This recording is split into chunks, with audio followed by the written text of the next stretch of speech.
I'm listening to The Doors' Waiting for the Sun 1968 album. And there's one moment in Hello where they silence all the instruments, even the vocals, and they bring in that... It's like, I don't know what it is. If you know what it is, leave a comment. But they were extremely talented. They were just like... It's funny because Francis Ford Coppola, who, was at UCLA, they were students together. He was a filmmaker. Jim Morrison, he was studying film. I just imagine Francis Ford Coppola going, yeah, my friend Jim, they started a band and now they're turning down Woodstock, It's just, and then later on, Coppola would use his music. That was his friend's music. The cool crows right there. Sorry, couldn't see it. I saw it though. They used his music in Apocalypse Now. That was his friend's music. I mean, that's a level of insanity, just like your friend being that, anyway,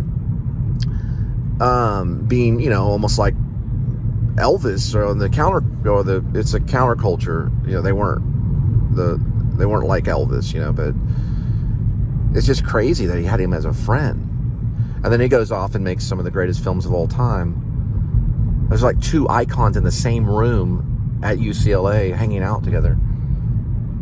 And it's, he talks about it like, yeah, my friend Jim, you're talking about Jim Morrison, right? Yeah, Jim Morrison, if you ever see interviews, Coppola talks about it. It's a really weird thing. It's pretty interesting. I'm just kind of imagining if Jim did live longer, and survived the Paris stuff and came back and was offered, a little bit of money to do some kind of movie, I wonder what he would do. It'd probably be like some Greek mythology or something with some music. Probably it would be, I'm assuming. Or it would be like a domesticated, humane, drama, about a housewife or something. I don't know what it would be, It's Hello, I Love You. I know, I'm just making sure with The Doors, 1968, Waiting for the Sun. Just making sure I got that correct because I don't want to make people mad. Hello, I Love You is the song. Roll away from Indiana.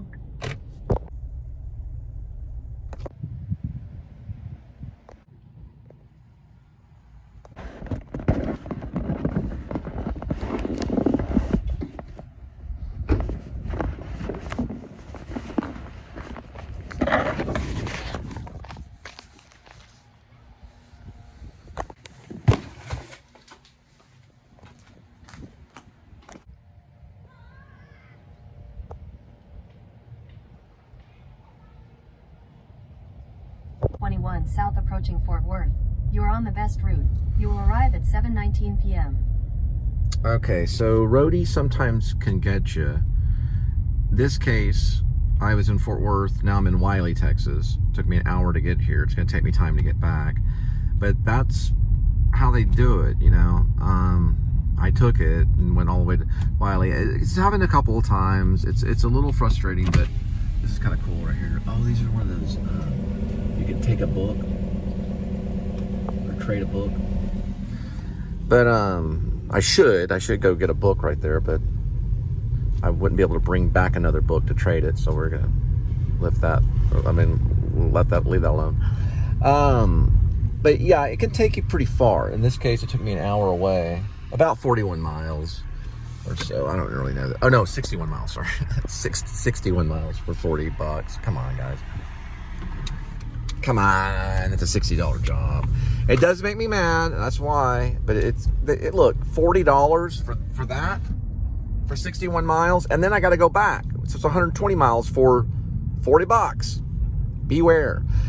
I don't know if you can cancel out. They don't like it if you do. So that's Roadie at times. What do you want me to do? I mean, I don't want to say yes or no on them. I do know that I did well last night. So I told you how I do. I did about 80.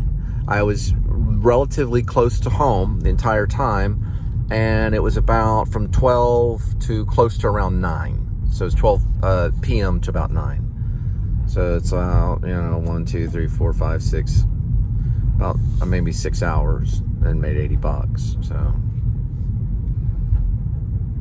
little like Grubhub. Grubhub was always, I thought that was always the best so far, other than of course just Uber. But not happy about that. 61 miles is $60. Come on, $1 a mile, be fair. But other than that, okay. Let me just talk for a minute, okay? $60 minimum. And a lot of them will jip you 20. And that includes going even to Uber. Now, Uber's not bad. You can do like $200 a day with Uber if you work really hard and you have a long shift.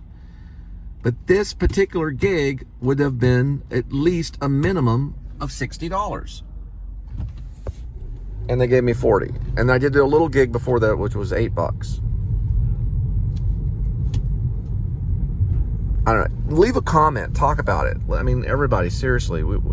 The gig economy can be a great thing. It can be a career for somebody eventually, you know. We can get it right. I know it hurts the companies and stuff, you know. They don't have all the money in the world. So we you know, sometimes you have to take a hit to keep on going with the company because you're putting trust in the company. But seriously, that's a shame on them. But anyway, I took the gig anyway and went with it. I wouldn't have been like super happy for $60, you know. I'd have been super happy for $100, you know, maybe, you know, if I'm going 60 miles, but I'm also headed 60 miles back. So that's kind of, you know, my take on it.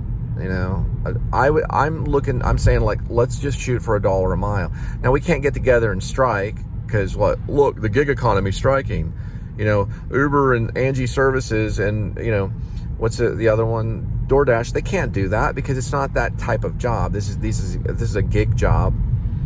You're lucky to even get it. And it's that kind of life, you know, but as in getting footage, that might help you. You know, if you're making a documentary about it, then that might help you, you know, because you're getting access to their information. Now, I'm not going to film their platform or video their platform because I'm not that stupid, but I'm sure people do. And I've seen some good vlogs out there that will film the platform of Uber, you know, what not the software, but what the app looks like as it's working and things like that.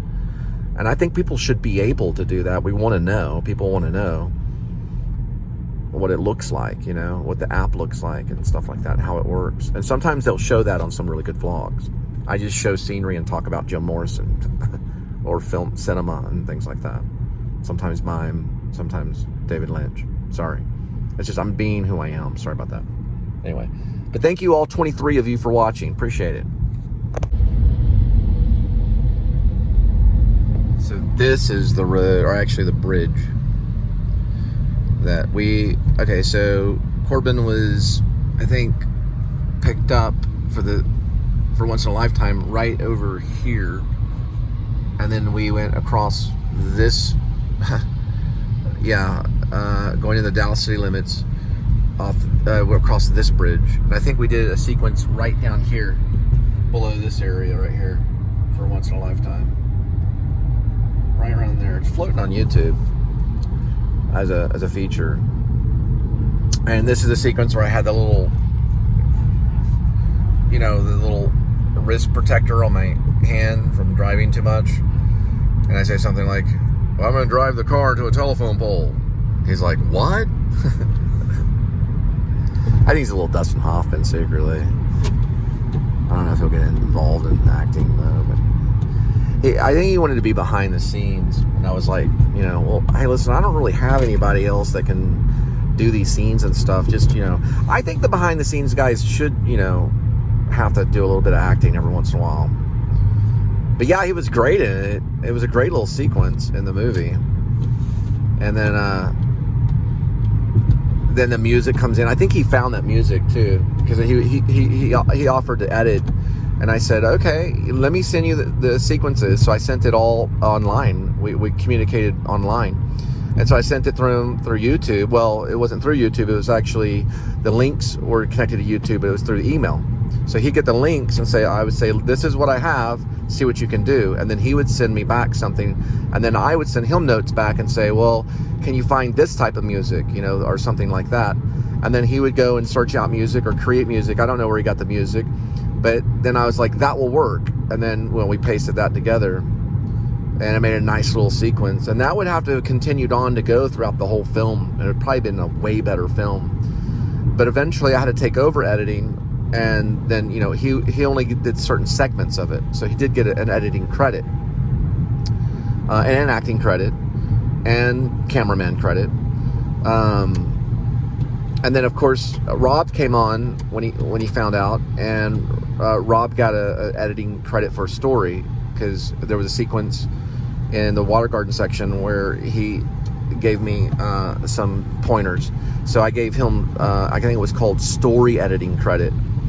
I don't know, I don't know if I made that up, but it was him saying, well, why don't you try going from the birds to the seagulls, the black and white seagulls section, which Corbin actually edited all that.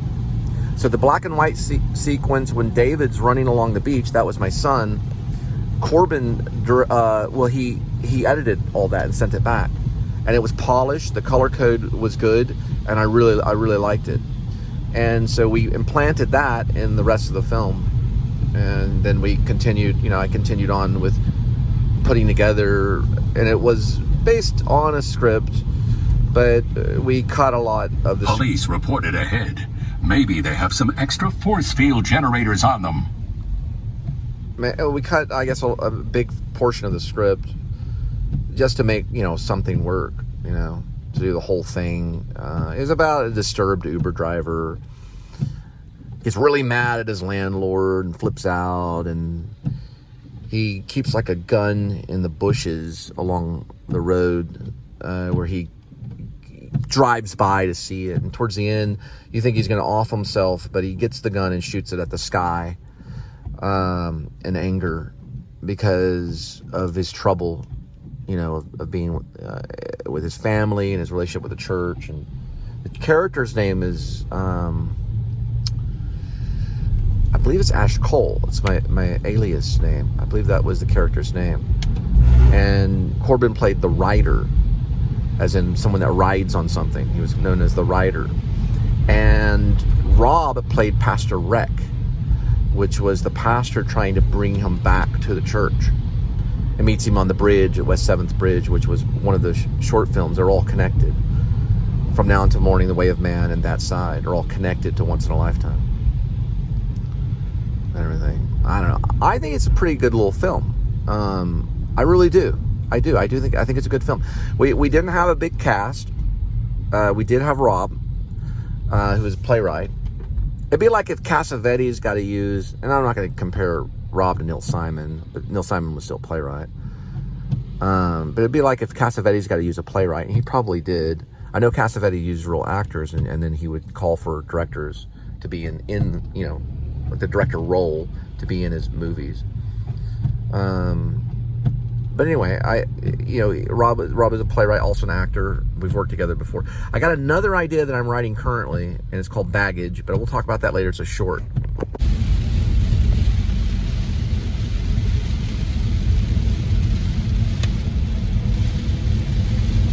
I think what it was about Once in a Lifetime, and then From Now Until Morning, and then The Way of Man, and That Side, which were 3 shorts, and then the feature, is we were in the right moment in time at the right time. You know, we were where we needed to be. And I told Rob, you know, when we were there at the water gardens, I said, hey, when this becomes work, let me know, because we were having a blast. I think we had a lot of fun. We used a gimbal. We had a Samsung 8. We used it was kind of a makeshift boom mic. It was I still have it. It was a Zoom. So Zoom is used in filmmaking. It's a type of microphone. We put that on a tripod, and at times we did match up the recording of a few of the segments. We did have the Zoom around where we would match it, you know, where you have to do the whole thing and match it. with the visual and the sound together, especially the West 7th stuff. So there was some little sweat involved, and we did it over just a few weekends. It kind of reminds me of maybe how Scorsese approached bringing the dancing ladies, and then eventually becoming Who's That Knocking at Your Door? Because, you know, he filmed that over weekends, almost pretty much for free, with Harvey Keitel, of course. But it reminded me of a little bit of that kind of feel. And I think he showed that film to Cassavetes. But when I talked to Trish, who now has an Emmy, she was like, well, I think it's kind of like Cassavetes. And I started finding interest in John Cassavetes, some of his stuff. And then when I saw Husbands, I saw it on YouTube for free. I was blown away. I was like, this guy's working with actors. This is for actors. And this is, you know, this is a genius guy.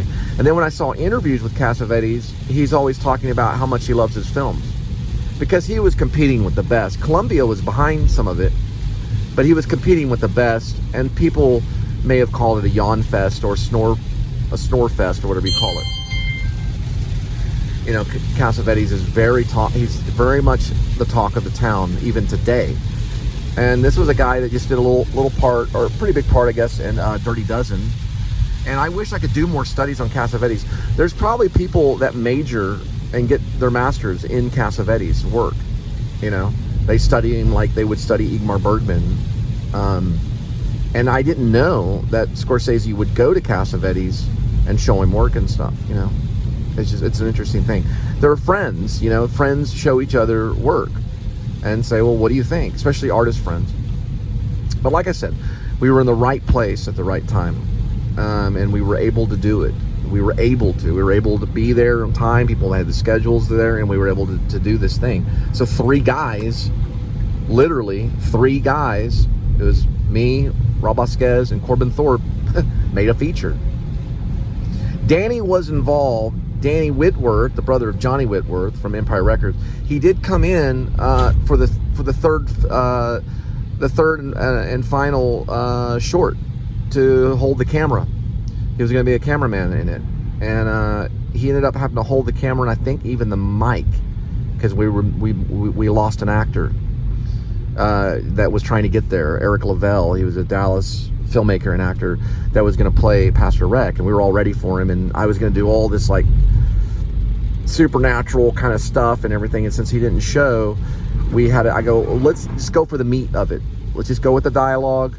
I'll stand on this side of the tracks, you stand on this side of the tracks. I laid down, literally later on, laid down music on top of it, because we needed some type of original music. And I said, oh, Corbin, here's the script. It's on your phone. Just look at your phone and read it. We got Danny here to hold the mic. Let's get it out of the way. Let's make use of this time. And so we did a few takes of that right by the train station in Irving. And that was the part that was that side, which goes with Once in a Lifetime. And we had a little series. We created over a period of maybe a couple of months or so. Corbin would know, Rob would know better. I'm sometimes I get time kind of like it, you know, time is like, you know, with me. But I think it went over a period of a couple of months that we worked together. And people were even paid. It wasn't a lot of money. It wasn't a lot of money. But people did receive funds for at least gas. And I at least got water for people at 7-Eleven and things like that. You know, we were working with a very thin shoestring budget, and a Samsung 8 and a gimbal and a Zoom mic.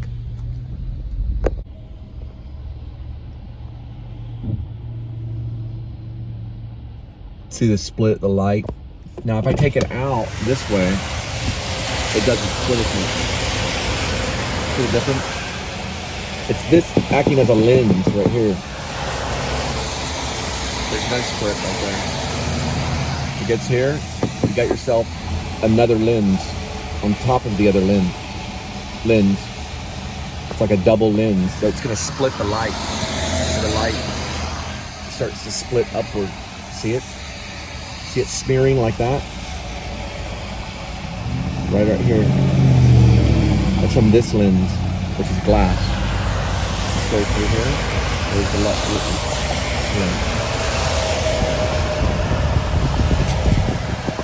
Now, I'm going to tell you something about this too. I don't know if it was smeared, but when we lost the Alejandro footage, when the concert went on, it was doing that. So I don't know how, because we didn't have an extra piece of glass right there. So I'm in the dark on how the iPhone 11 was splitting the light. What my theory is this is a little drop of rain hit the lens, and it didn't smear it to where you knew that you didn't know the water or the moisture was there, and the lens needed to be cleaned for that. But I lost all that footage anyway, and that was Alejandro's music, so I didn't go and ask him for the Escobedos. I didn't ask him for the permission for that. Just gonna get out the wall to get there. It was this one. Slipped right there.